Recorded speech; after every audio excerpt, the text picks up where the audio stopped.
কষ্ট ঘোচাতে রথের দিন করুন এই কাজ। লাগবে সামান্য চাল আর তুলসী পাতা, ব্যাস এতেই অর্থশোকে ভরে উঠবে আপনার সংসার। কিভাবে করবেন এই প্রতিকার, সবিস্তারে জানতে চোখ রাখুন আমাদের এই ভিডিওতে। বাঙালির অত্যন্ত পবিত্র একটি উৎসব রথযাত্রা। আষাঢ় শুক্লপক্ষের দ্বিতীয়া তিথিতে এই উৎসব পালিত হয়। চলতি বছর 7ই জুলাই এই উৎসবের পুণ্যতিথি। এদিন জগন্নাথ, বলভদ্র ও সুভদ্রা রথে করে নগর ভ্রমণে বের হন।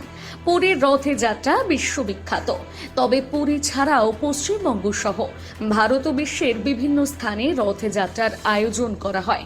বিশ্বাস করা হয় এই দিন যদি কিছু নিয়ম বা উপাচার পালন করা হয় তাহলে শুভ ফল লাভ করা যায়।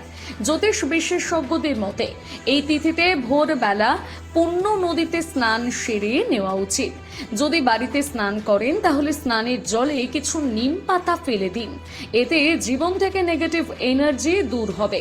এদিন মনস্কামনা পূর্ণ করার জন্য জগন্নাথের আসনে 11 রকম ফুল, 11 রকম ফল নিবেদন করুন।